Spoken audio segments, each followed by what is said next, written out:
Who are you? And where are you going? What do you want?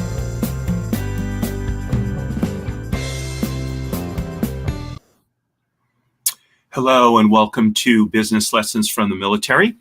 I'm your host, Kevin Bemmel, and we're here every Tuesday at 10 a.m. Pacific time to talk about military history, doctrine, and the practices of great military leaders, all by way of distilling from them lessons we can use in our business and professional lives. So for those of you who've seen the show before, you know that this is a way for me to give back to my fellow citizens for the support that you gave, not just me, but all of my military colleagues during the 16 years that I spent in the Navy, both active duty and reserve time.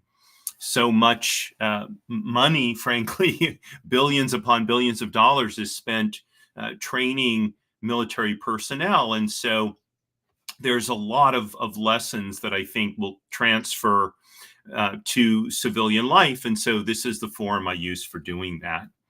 So today I'm going to hit on, it's not, I was going to call it a lighter subject. Not really.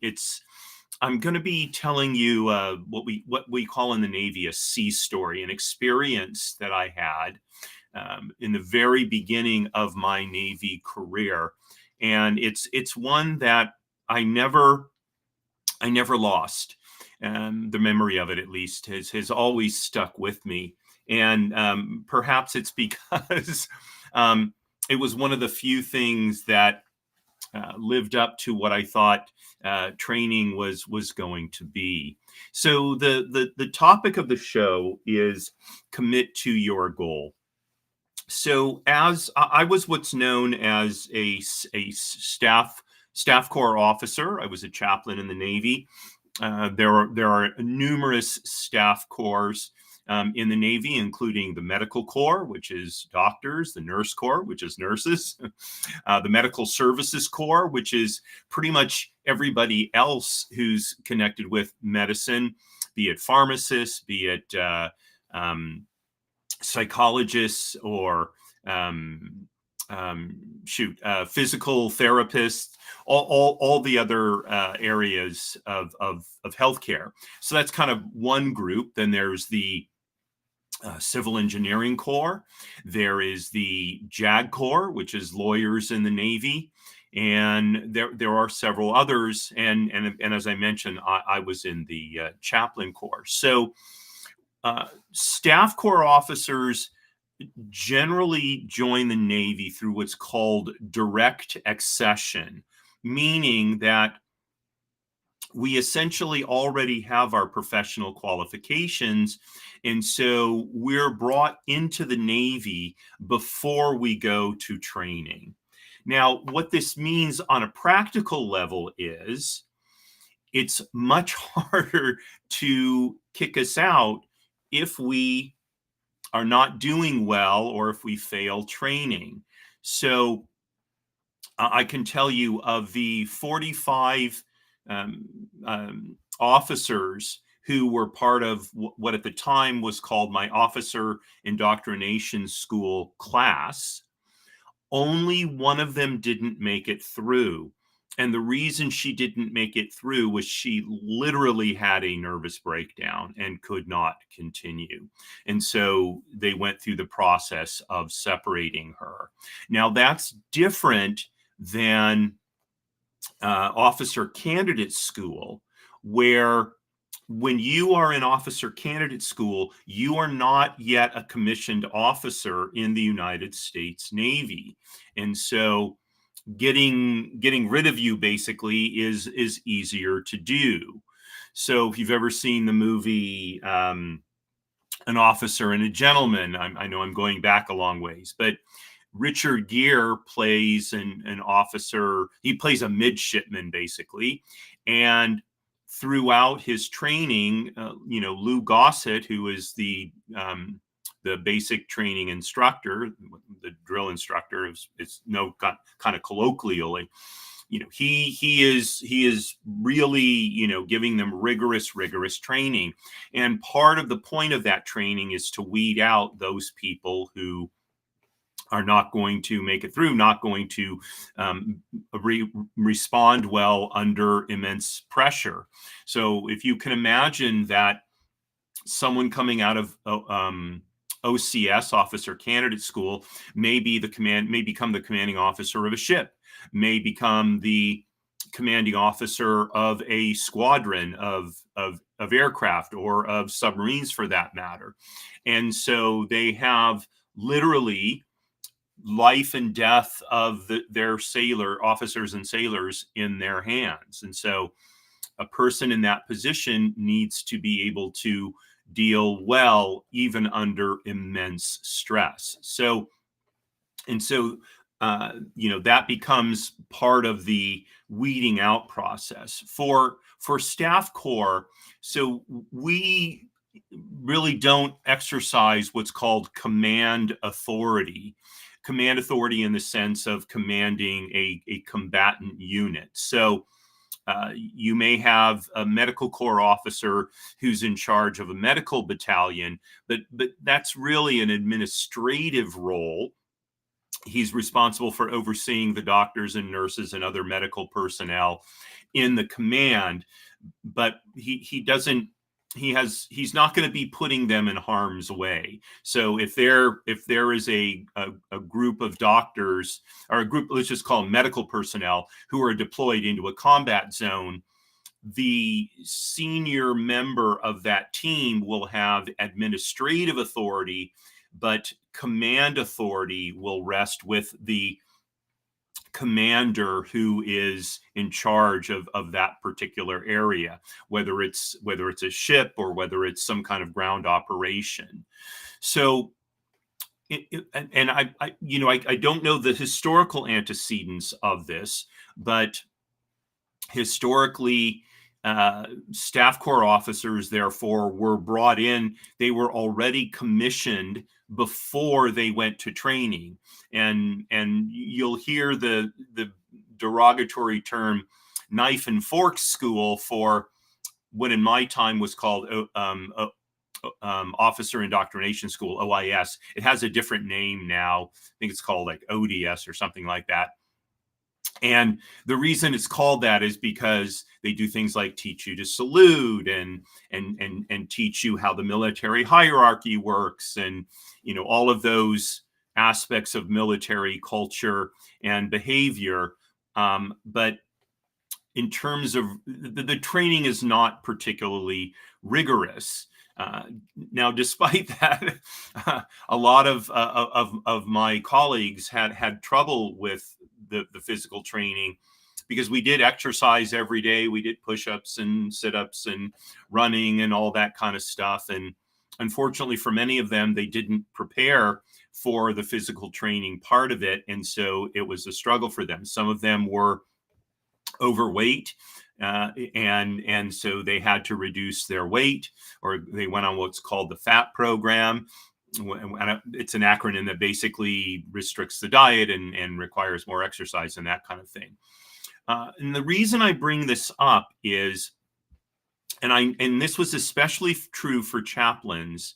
So we didn't do much that was physically taxing during OIS and during chaplain school. So in chaplain school, we had an exercise known as Amex.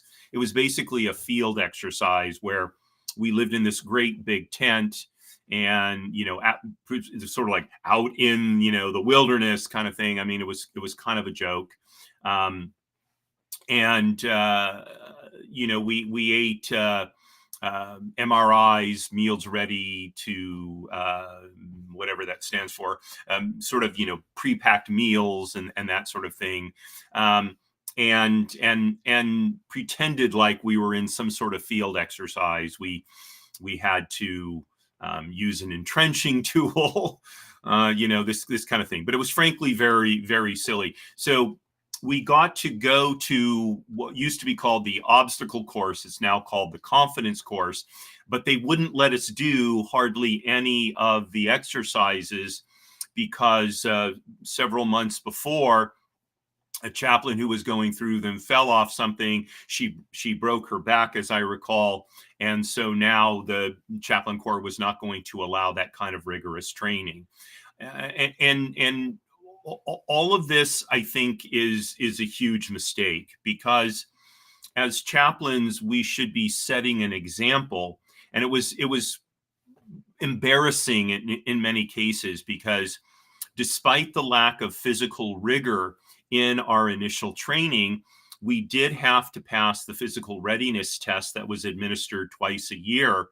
And in many cases, the chaplain, especially even among the officers, was the lowest scorer in those tests, and oftentimes was really kind of the laggard. And as someone who has in his charge the mental and spiritual welfare of the members of the unit, a chaplain needs to be especially physically fit, because physical fitness translates into mental and spiritual fitness quite directly. So one of the few times we did anything that was physically challenging was when I was in OIS, and we had to do an exercise that we had to crawl through. It was a big huge sandbox, essentially, sandpit, whatever you want to call it, and we had to crawl through at a certain distance. I think the distance was about 20 or 30 yards. Now, 20 or 30 yards, that's a fifth to a third of the length of a football field, may not sound very long, and indeed it wasn't very long. But when you're crawling through the sand, it takes some work. And the other thing is, although it was not a live fire exercise, the idea behind it was, the reason we were crawling on the sand is if we ever had to hit a beach, there would be people shooting at us. And so you had to stay low to the ground so that it made it less likely that you'd get hit by incoming machine gun fire or rifle fire. So we went in groups of, I believe it was 3. And so it was kind of a race between the 3 people in your group. Now, I was the second or third oldest person in my class out of 45, and but candidly, I had the good sense to do a lot of physical preparation before I went to OIS, and so we're out there. Staff Corps training, at least at the time I went through it, was at Naval Station Newport in Newport, Rhode Island. You're right on the water there. So I was there. I arrived in mid-September, and it was a 5-week program, as I recall. So September to October. It was cold. It was wet. The geese were flying south, and they would stop on the naval base. They would poop and they would fly off. So most of the time we were doing physical training on the lawn. We would be doing push-ups over goose poop, and it was pretty nasty, frankly. But it was what it was. I mean, the fact of the matter is, doing push-ups over goose poop or sit up, whatever, not particularly challenging when all is said and done. But crawling through this sand was difficult. It was not hard packed wet sand. It was dry sand for the most part. And as I came to find out when I finished the exercise, the sand had mixed in it broken glass. And when I was doing the exercise, all I cared about was winning, because that's I thought that was what the point was to get down there and do the move as fast as you can, keeping as low as you can, and getting over the finish line first, right? So when I got over the 20 or 30 yard course, and I don't think I won, by the way. I think somebody else did, somebody younger than me. But when I stood up, I saw that both my arms were cut and bleeding. And I looked at my legs, especially around my knees, because we were pushing with our knees and our feet.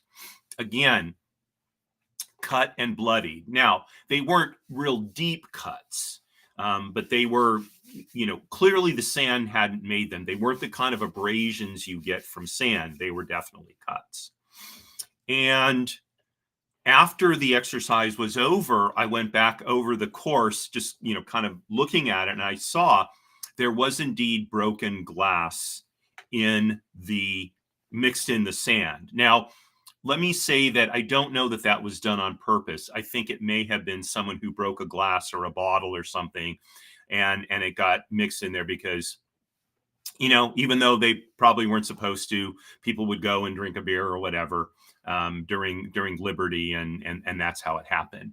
And the fact of the matter is, after the exercise was done, seeing that many of us were cut and bleeding, we went in and we washed ourselves off and put on band-aids as necessary, etc. So why do I tell you this story? Well, if you saw any of the social media posts that I did, I think it's an important question to ask ourselves, and that is, why would you crawl through glass? Okay. And in my case, the answer at that time was quite clear. I had chosen to join the Navy. I wanted to be not just the best chaplain that I could be, but the best officer that I could be. And part of being a good officer is setting the example. So when we went through OIS, the only enlisted people around were the chief petty officers that were training us. However, notwithstanding that they were our trainers, and that because of that position, they had what's called positional authority. So they outranked us. It was entirely possible that later in our career, we would be on a ship with those same petty officers, and we would literally outrank them. So what would they think of us as officers if we just sort of namby-pambied through the sand and didn't take the training seriously? What kind of influence, and really when you're a staff corps officer, you don't have authority, you have influence. What kind of influence would we have over, with respect to these chief petty officers and the enlisted sailors that they managed if we weren't clear about what we were accomplishing in that sand pit? If we weren't clear about why we were crawling through glass. And so for me, that was, I think, the seminal moment in my officer training, probably because it was really the only time I experienced any kind of significant discomfort by being, cut and bleeding. I mean, I got some, blisters on my heels from marching in boots that weren't well enough broken in. Okay, had that before in the Boy Scouts, but because I had this experience, I got very, very clear on what it meant by my joining the Navy, becoming an officer, and the kind of responsibility I was assuming as a result. And so I've kept that in mind. I kept that in mind throughout my time in the Navy and even after the Navy. And so now when I set a goal, I get very clear about that goal. If I'm not willing to crawl through glass in order to achieve that goal, then I have not committed to that goal. So I gave just a moment for that to sink in. It's very easy to make goals, but a good goal, let me change the phrase, a worthwhile goal, a goal that really is something to strive for, inevitably means experiencing some pain. It means taking on some kind of hardship. It means growing beyond where we are at the time we set the goal. Otherwise, we haven't really achieved anything. We're still the same person we were, and that's not a true achievement, because in the end, what matters is growth. Okay? So for the most important goals in our life, and they may be professional, although they may be in other areas. They may be in our personal lives. They may be in our marriages. They may be with respect to our children. They may be with respect to a commitment we make to God, or even a commitment we make to ourselves. Maybe it's a commitment to live a healthier life. We have to have the kind of commitment that would allow us to crawl through that sandpit with the glass mixed in as fast as we can, trying to win that race. Now, it's not necessarily important that we win the race. Okay. Hopefully you'll hear the distinction I'm making. It's not necessary that we win the race, but that we give it our all, working to win the race. Okay? So if after crawling through that sand pit mixed with glass, we are exhausted, we've given it our all, and we stand up and our arms are bleeding and our legs and knees are bleeding, and we gave it everything, and yet we still came in, third out of three. That's fine. What's important is we really were committed to the goal. Okay? We're not going to reach every goal that we make. That's one of the things that that we learn in the military. We're not going to reach every goal. We don't win every battle. We don't win every war. Much to the, I think, disappointment of Americans, we have this idea that we've won every war. That's clearly not the case. The Korean War was a tie, basically. We withdrew from the Vietnam War, and North Vietnam took over South Vietnam. Okay. I'm not even sure what the standard was for winning the war on terrorism. What was victory? I think I did another show on this where I talked about what it means to fight a war. And one of the problems with how we fight wars is we have no definition for what victory looks like. And that's a problem. We as individuals, we need to have a clear picture of what victory looks like. That's what a goal is. It's a clear picture of victory. At the same time, we have to know that sometimes we're not going to reach our goals. Nonetheless, we have to give it our all. We have to be willing to crawl through glass. And so that's a message that I came to give you today, sharing from my own time in the military, a sea story. Over the last week and a half or so, I was at my nephew's wedding the past weekend. The weekend before that, I was at a party up at some friend's house, and I was the only military guy there, basically, and people really like to hear stories of what happens in the military, and it's fun to tell them about some of the crazy stuff that happened to me. But behind the stories are lessons. And so I thank you for tuning in to today's show.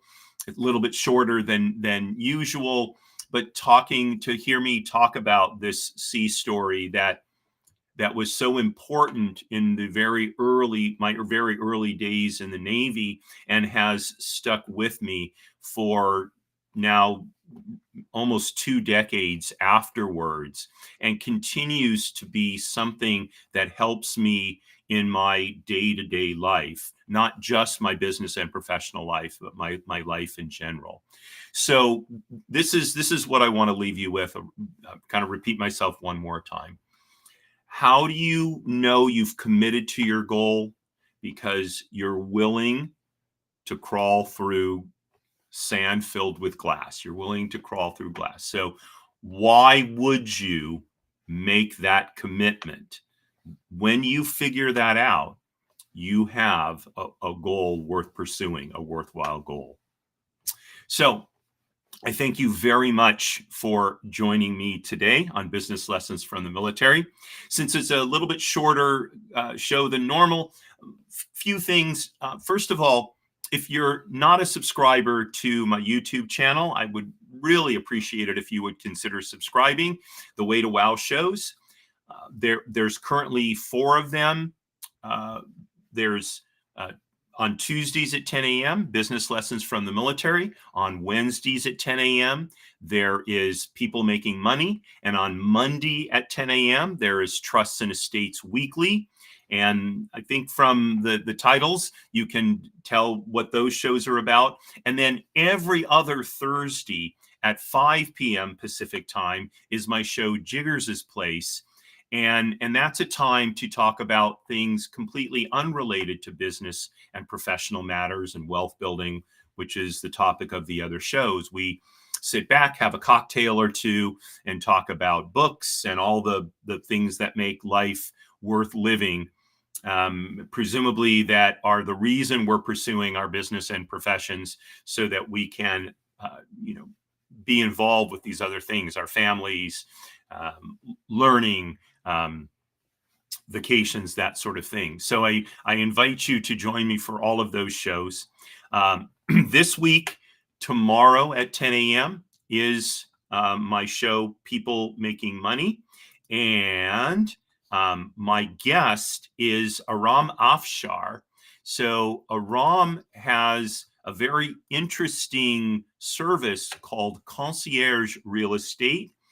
It's something new. I hadn't heard about it before I met Aram, and so I think you will find it quite interesting. So 10 a.m. Pacific time tomorrow, People Making Money with my guest, Aram Afshar. And then next week at 10 a.m. Pacific time, Trust and Estates Weekly, and then I'll be back 7 days from today with the next edition of Business Lessons from the Military. So if you have any thoughts on today's show, if you have a topic that you'd like to see a show done, feel free to drop a comment in the social media. All of the links will be in the show notes after this episode posts on YouTube. You can also email me. My email address will be there as well. And always welcome your input, good and bad, always looking for ways to make the show better. So one last time, thank you so much for joining me today. Wishing you a wonderful rest of the day, and signing off, Marie, darling, you are my belle. Courage at all times, my friends.